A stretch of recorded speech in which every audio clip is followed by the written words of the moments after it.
টাকা পয়সা যা আছে এগুলোকে ব্যাংকে কাগজের টাকার মধ্যে রেখে দিবেন না, কারণ কাগজের টাকা সামনে আর থাকবে না।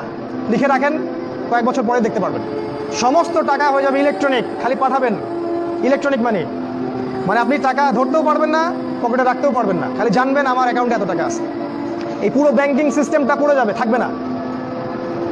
বিশ্বাস না হলে লিখে রাখতে পারেন, এই পুরো ব্যাংকিং সিস্টেম পড়ে যাবে, কাগজের টাকা থাকবে না। কি করবেন তাহলে? আপনি আপনার সম্পদটাকে সোনায় রূপান্তর করেন, কিছু সোনা করে রাখেন, জমায় রাখেন, রূপায় কনভার্ট করেন। এগুলোর দাম কখনো কমবে না। 100 বছর পরেও সোনার দামই থাকবে। তো 10 বছর পর আপনার 10 লাখ টাকার মান 10 লাখ টাকা থাকবে না, দাম পড়ে যাবে, আপনি সম্পত্তি হারাবেন। এইভাবে তারা সারা বিশ্বকে লুট করছে, এই কাগজের টাকা দিয়ে তারা সারা বিশ্বকে লুট করছে। এটা বুঝবেন না, পরে বুঝবেন। আচ্ছা শুনে রাখেন, আর কি করতে পারেন? গবাদি পশু ব্যবসা ইনভেস্ট করেন। আরেকটা কাজ করতে পারেন, জমি কিনে রাখতে পারেন, এটা ভালো জিনিস। এই জিনিসগুলোতে টাকা কনভার্ট করেন। শেষ জামানায় আপনার কাগজের টাকা থাকবে না, আপনি ক্ষতিগ্রস্ত হবেন। এখন টাকা যদি জমা রাখেন, শেষ জামানায় আপনি ক্ষতিগ্রস্ত হবেন। আমি অর্থনীতি নিয়ে যথেষ্ট পড়েছি আলহামদুলিল্লাহ, পরেই কথাগুলো আপনাকে বলছি। শেষ জামানায় সফল হওয়ার একটা পথ বলে দিচ্ছি। 1 নাম্বার, আপনাকে জ্ঞান অর্জন করতে হবে। কোরআন হাদিসের সাথে সমসাময়িক যত জ্ঞান আছে সব অর্জন করতে হবে, এটা 1 নাম্বার। জ্ঞান নাই, আপনি শেষ জামানায় টিকতে পারবেন না। যাদের কাছে এই জ্ঞান ছিল তারা কিন্তু মহামারীর আগেই প্রস্তুতি নিয়েছিল। আমি অনেক ওস্তাদকে চিনি, বাংলাদেশের আলেম, তারা এই 2020 সালের আগে হজ করে ফেলছে। তারা আগেই বুঝতে পারছে 20 সালে কিছু একটা হবে, 20 সালে পৃথিবীতে কিছু একটা হবে, তারা আগেই বুঝতে পারছে। কারণ শেষ জামানার পড়াশোনা করেছেন তারা, কার পর কি হতে যাচ্ছে এটা তারা বুঝতে পারছেন, অনুমান করতে পারছেন। তাই জ্ঞান ছাড়া আপনি শেষ জামানায় টিকতে পারবেন না ভাই। জ্ঞান অর্জন করুন, 1 নাম্বার। 2 নাম্বার, জ্ঞান অনুযায়ী আমল করেন। যতটুকু জেনেছেন আমল করেন, কালকের জন্য অপেক্ষা করবেন না। আজকেই নামাজ শুরু করে দেন, দেনা পাওনা থাকলে আজকেই মিটিয়ে দেন। আজকেই পরিবারের সবাইকে ডেকে ওয়াজ করেন, নসিহত করেন যে দেখো সামনের দিনগুলো ভয়ঙ্কর, আমাদের জীবনকে গোছাতে হবে, যা করেছি তওবা করে আল্লাহর কাছে ফিরে আসেন। আল্লাহ পাক গফুরুর রহিম, আপনি তওবা করে এইমাত্র চলে আসেন, আল্লাহ মাফ করে দিবেন ইনশাআল্লাহ। আপনাকে আল্লাহ পাক পরীক্ষা করবেন আপনি সত্যিকার তওবা করেছেন কিনা। আপনাকে প্রমাণ করতে হবে নামাজের মাধ্যমে, জ্ঞান অর্জনের মাধ্যমে, ভালো কাজের মাধ্যমে, সদকা করার মাধ্যমে।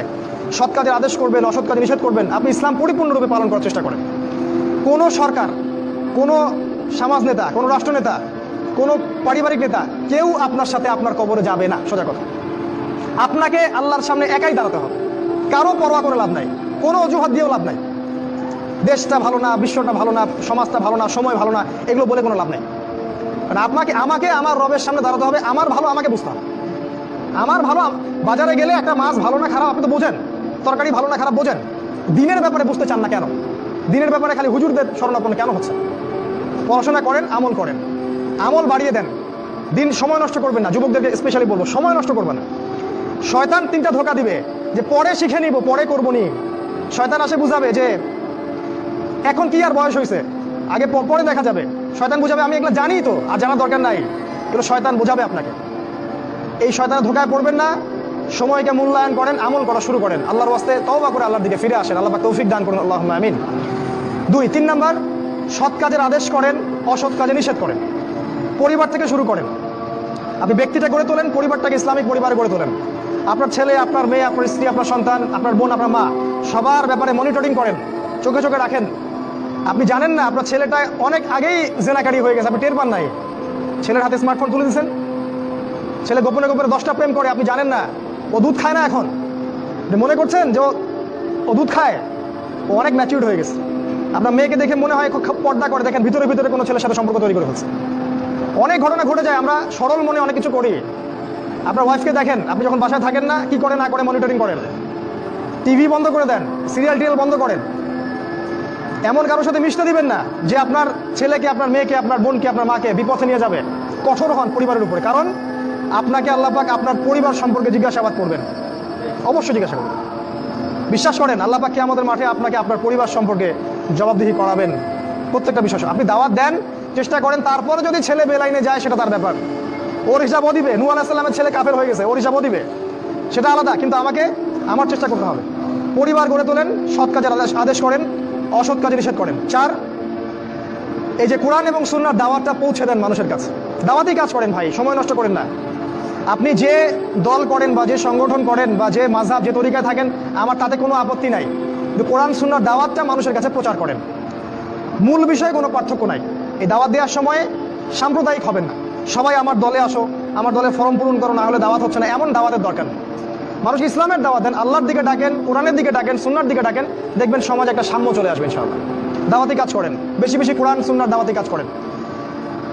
5 নাম্বার, অর্থ সম্পদ যা আছে এগুলোকে কাগজের টাকায় রেখে দিবেন না, আমার নসিহত। হয়তো বুঝতে পারছেন না, মাথার উপর দিয়ে যাচ্ছে কথা, কিন্তু পরে বুঝবেন। টাকা পয়সা যা আছে এগুলোকে ব্যাংকে কাগজের টাকার মধ্যে রেখে দিবেন না, কারণ কাগজের টাকা সামনে আর থাকবে না। লিখে রাখেন, কয়েক বছর পরে দেখতে পারবেন সমস্ত টাকা হয়ে যাবে ইলেকট্রনিক, খালি পাঠাবেন।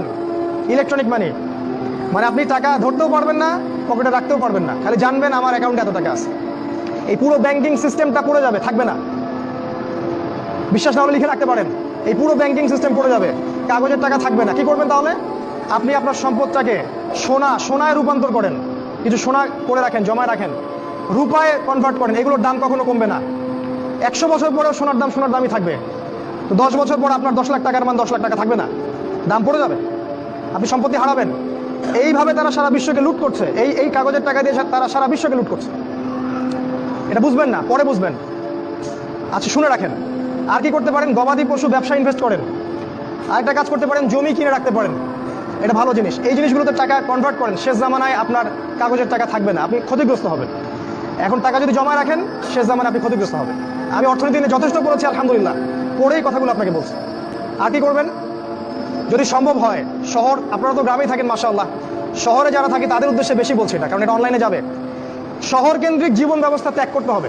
শহরে আপনি বাঁচতে পারবেন না, টিকতে পারবেন না, শহরগুলো ধ্বংস হয়ে যাবে। আল্লাহ পাক বলেছেন, ওয়া ইম মিন ক্বরিয়া ইল্লা নাহনু মুহলিকুহা ক্বাবলা ইয়াউমিল কিয়ামা, কিয়ামতের আগেই প্রত্যেক নগরী আমি ধ্বংস করে দিব, আল্লাহ পাক বলেছেন। শহর থাকবে না, প্রত্যন্ত জায়গায় চলে যাওয়ার চেষ্টা করেন, গ্রামের বাসা ওইদিকে প্রজেক্ট করেন, ছোট ছোট মুসলিম কলোনি করে গড়ে তুলতে হবে। এই কাজগুলো করতে পারেন। আর কিছু করতে পারেন, শারীরিক প্রস্তুতি নেন। ফিজিক্যালি, যুবকদেরকে বলবো, ফিজিক্যালি প্রস্তুতি নেন, ব্যায়াম করেন, ভালো খাবার খান, নিয়মতান্ত্রিক জীবনযাপন করেন, এলোমেলো জীবনযাপন করবেন না। আর নিয়মতান্ত্রিক জীবনযাপন করার সবচেয়ে উসওয়াতুল হাসানা হচ্ছে রাসূলুল্লাহ সাল্লাল্লাহু আলাইহি ওয়াসাল্লাম। উনার সুন্নাহ মাফিক জীবনযাপন করেন, আপনি ভালো থাকবেন। কারণ সামনের দিনগুলোতে আরও ফিতনা বাড়বে, এবং আমাদের এই যুব সমাজের এবং তার পরবর্তী প্রজন্মের শারীরিক অবস্থাকে নষ্ট করে দেওয়ার জন্য অগণিত খাবার বাজারে ছেড়ে দেওয়া হয়েছে, যেগুলোর মধ্য দিয়ে অসুস্থ হয়ে যাবে। তাই রাসূলের পদ্ধতি অনুযায়ী জীবনযাপন করেন, ভালো খান, ফ্রেশ জিনিস খান, ব্যায়াম করেন, শারীরিক প্রিপারেশন নেন, আপনি ভালো থাকবেন ইনশাআল্লাহ। এই কাজগুলো আপনাকে ইনশাআল্লাহ শেষ জামানায় বাঁচতে সাহায্য করবে।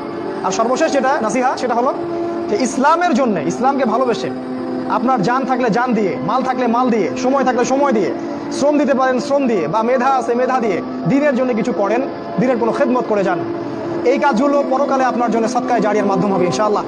কারণ মানুষ যখন মারা যাবে, তার আমলনামা বন্ধ হয়ে যাবে, সাদাকায়ে জারিয়া খোলা থাকবে, নেক সন্তান খোলা থাকবে, এবং যে জ্ঞান আপনি মানুষকে শিক্ষা দিচ্ছেন, উপকারী জ্ঞান, সেটা আপনি কবরে শুয়ে শুয়ে পাবেন ইনশাআল্লাহ।